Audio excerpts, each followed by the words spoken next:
2024 ലോക്സഭാ തെരഞ്ഞെടുപ്പിന് മുന്നോടിയായി കോൺഗ്രസ് വിട്ട് ബി.ജെ.പിയിലേക്കുള്ള നേതാക്കളുടെ ഒഴുക്ക് തുടരുകയാണ്. ഇപ്പോൾ ഏറ്റവും പുതിയതായി ബി.ജെ.പിയിൽ ചേരാൻ പോകുന്നു എന്ന വാർത്ത പുറത്തു വരുന്നത് കോൺഗ്രസ് നേതാവും മുൻ കേന്ദ്രമന്ത്രിയുമായ മനീഷ് തിവാരിയെ കുറിച്ചാണ്. മനീഷ് തിവാരി ഇതിനോടകം തന്നെ നേരത്തെ കോൺഗ്രസ് വിട്ട് ബി.ജെ.പിയിൽ ചേർന്ന ഇപ്പോൾ ബി.ജെ.പിയുടെ ഉത്തർപ്രദേശ് നിന്നുള്ള രാജ്യസഭാംഗമായ RPN സിംഗുമായി ചർച്ച നടത്തി എന്ന വിവരങ്ങൾ പുറത്തു വരികയാണ്. ആ ചർച്ചയുടെ അടിസ്ഥാനത്തിൽ മനീഷ് തിവാരി ലുധിയാനയിൽ നിന്ന് ബി.ജെ.പി സ്ഥാനാർത്ഥിയായി മത്സരിക്കും എന്ന റിപ്പോർട്ടുകളും പുറത്തു വരുന്നുണ്ട്. ഇത്രയധികം വാർത്തകൾ തൻ്റെ ബി.ജെ.പി പ്രവേശനത്തെക്കുറിച്ച് വന്നിട്ട് പോലും മുതിർന്ന ഒരു കോൺഗ്രസ് നേതാവായ മനീഷ് തിവാരി ഈ നിമിഷം വരെ ഇതിനെക്കുറിച്ച് പ്രതികരിച്ചിട്ടില്ല എന്നത് എടുത്തു പറയേണ്ട കാര്യം തന്നെയാണ്. അതോടൊപ്പം മറ്റൊരു വാർത്ത പുറത്തു വരുന്നത് പഞ്ചാബിലെ മുൻ പ്രദേശ് കോൺഗ്രസ് കമ്മിറ്റി പ്രസിഡന്റ് ആയിരുന്ന നവജോത് സിംഗ് സിദ്ധുവും 3 MLA-മാരും ഉടൻ തന്നെ, അതായത് കൃത്യമായി പറഞ്ഞാൽ അടുത്ത ആഴ്ച ബി.ജെ.പിയിൽ ചേരുമെന്ന വാർത്തകൾ പുറത്തു വരുന്നുണ്ട്. നമുക്കറിയാം, കഴിഞ്ഞ ദിവസമാണ് ബി.ജെ.പിയിലേക്ക് കമൽനാഥ്, മധ്യപ്രദേശ് മുഖ്യമന്ത്രിയായിരുന്ന, മധ്യപ്രദേശിലെ പ്രദേശ് കോൺഗ്രസ് കമ്മിറ്റി പ്രസിഡന്റ് ആയിരുന്ന കമൽനാഥ് ബി.ജെ.പിയിൽ ചേരുമെന്ന വാർത്തകൾ പുറത്തു വന്നത്. കമൽനാഥും മകൻ നകുൽനാഥും ഇത്രയധികം വിവാദങ്ങൾ ഉയർന്നിട്ടും ബി.ജെ.പി പ്രവേശനം തള്ളിക്കളഞ്ഞില്ല എന്ന് മാത്രമല്ല, ഇരുവരും ഡൽഹിയിലെത്തി എന്നതും സംശയങ്ങൾക്ക് കൂടുതൽ ശക്തി പകരുകയുണ്ടായി. അതോടൊപ്പം കമൽനാഥിൻ്റെ മകൻ നകുൽനാഥ്, അദ്ദേഹം മധ്യപ്രദേശിൽ നിന്നുള്ള കോൺഗ്രസിൻ്റെ ഒരു പാർലമെന്റ് അംഗം കൂടിയാണ്. അദ്ദേഹം തൻ്റെ ട്വിറ്റർ ബയോയിൽ നിന്ന് കോൺഗ്രസ് എന്ന വാക്ക് തന്നെ നീക്കം ചെയ്തു കഴിഞ്ഞു. അതായത് ഏത് നിമിഷവും ബി.ജെ.പിയിലേക്ക് കമൽനാഥും മകൻ നകുൽനാഥും പ്രവേശിച്ചേക്കാമെന്ന സാഹചര്യം രൂപപ്പെട്ടു വരികയാണ്.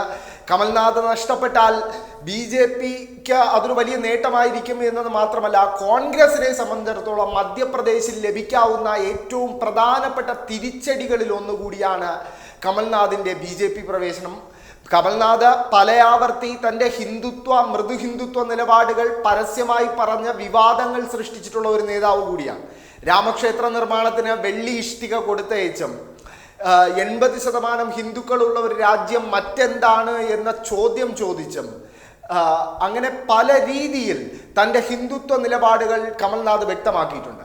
മധ്യപ്രദേശ് ഇലക്ഷന്റെ സമയത്ത് പോലും രാമക്ഷേത്രത്തിന്റെ ക്രെഡിറ്റ് ബി.ജെ.പിക്ക് അവകാശപ്പെട്ടതല്ല എന്നും അതിൻ്റെ വാതിലുകൾ ആദ്യമായി ബാബറി മസ്ജിദിന്റെ വാതിലുകൾ പൂജയ്ക്ക് തുറന്നു കൊടുത്തത് രാജീവ് ഗാന്ധിയാണെന്നും ഒക്കെ പറഞ്ഞ് വോട്ട് പിടിക്കാൻ ശ്രമിച്ച ഒരു നേതാവ് കൂടിയാണ് കമൽനാഥ്. അപ്പോൾ കമൽനാഥ് ബി.ജെ.പിയിൽ പ്രവേശിച്ചാൽ അത് മൃദു ഹിന്ദുത്വത്തിൽ നിന്നും തീവ്ര ഹിന്ദുത്വത്തിലേക്കുള്ള ഒരു പരിണാമമായി മാത്രമേ കാണാൻ സാധിക്കൂ.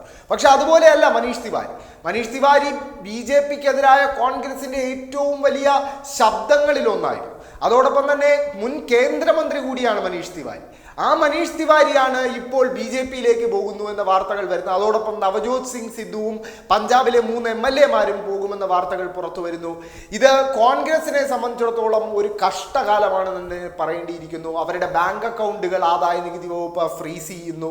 അതിനു പുറമെ ഇപ്പോഴിതാ കൂടുതൽ കോൺഗ്രസ് നേതാക്കൾ ഓരോ ദിവസം കഴിയും തോറും ബി.ജെ.പിയിലേക്ക് ചേരുന്നു. ഏതാനും ദിവസങ്ങൾക്ക് മുമ്പാണ് മഹാരാഷ്ട്രയിലെ മുൻ മുഖ്യമന്ത്രിയും കോൺഗ്രസ് നേതാവുമായ അശോക് ചവാൻ ബി.ജെ.പിയിൽ ചേർന്നത്. അപ്പോൾ തന്നെ കോൺഗ്രസിന് അതൊരു വലിയ തിരിച്ചടിയായിരുന്നു. കാരണം മഹാരാഷ്ട്രയിൽ മഹാഗഠബന്ധന്റെ ഭരണമൊക്കെ നഷ്ടപ്പെട്ട വലിയ ബുദ്ധിമുട്ടിൽ നിൽക്കുന്ന കോൺഗ്രസിന് ഒരു ഇരുട്ടടി പോലെയായിരുന്നു അശോക് ചവാന്റെ ബി.ജെ.പി പ്രവേശനം. എന്തായാലും നമുക്കറിയാം, കോൺഗ്രസിന്റെ പല നേതാക്കളും തന്നെയാണ് പല കാലഘട്ടങ്ങളിൽ ബി.ജെ.പിയിൽ ചേർന്ന ബി.ജെ.പിയുടെ തീപ്പൊരി നേതാക്കളായി മാറിയിട്ടുള്ളത്. അതിന് ഏറ്റവും നല്ല ഉദാഹരണം അസം മുഖ്യമന്ത്രിയും ബി.ജെ.പി നേതാവുമായ ഹിമന്ത ബിശ്വ ശർമ്മയാണ്. ഹിമന്ത ബിശ്വ ശർമ്മ ഒരു കാലത്ത് കോൺഗ്രസിന്റെ തീപ്പൊരി നേതാവായിരുന്നു എന്ന് മാത്രമല്ല, രാഹുൽ ഗാന്ധിയുടെ അടുപ്പക്കാരൻ കൂടിയായിരുന്നു. ആ ഹിമന്ത ബിശ്വ ശർമ്മ ഇന്ന് തീവ്ര ഹിന്ദുത്വത്തിന്റെ ഏറ്റവും പ്രധാനപ്പെട്ട മുഖങ്ങളിൽ ഒരാളാണ്. അതുപോലെ തന്നെയാണ് വ്യോമയാന മന്ത്രിയായ ജ്യോതിരാദിത്യ സിന്ധ്യ രാഹുൽ ഗാന്ധി ബ്രിഗേഡിലെ അംഗമെന്ന് വിളിക്കപ്പെട്ടിരുന്ന വ്യക്തിയാണ്. ആ ജ്യോതിരാദിത്യ സിന്ധ്യ മധ്യപ്രദേശ് തെരഞ്ഞെടുപ്പ് കഴിയുന്നു. അതിനുശേഷം അവർക്ക് മുഖ്യമന്ത്രി സ്ഥാനം ലഭിക്കാത്തതിനെ തുടർന്ന് ഒരു കൂട്ടം MLA-മാരുമായി ബി.ജെ.പിയിൽ ചേർന്നു. അതായത് ഇന്നത്തെ കോൺഗ്രസ് നാളത്തെ ബി.ജെ.പി എന്ന സമൂഹ മാധ്യമങ്ങളിലെ പരിഹാസം യഥാർത്ഥത്തിൽ ഒരു യാഥാർത്ഥ്യം കൂടിയാണ്. എന്തായാലും ഓരോ ദിവസവും കോൺഗ്രസ് വിട്ട് BJPയിൽ ചേരുന്ന നേതാക്കളുടെ എണ്ണം കൂടിക്കൂടി വരികയാണ്.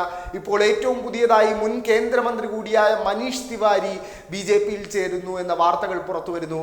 എന്തായാലും കോൺഗ്രസ് ഈ പ്രതിസന്ധിയെ എങ്ങനെ മറികടക്കും എന്നത് കണ്ടറിയേണ്ടിയിരിക്കും.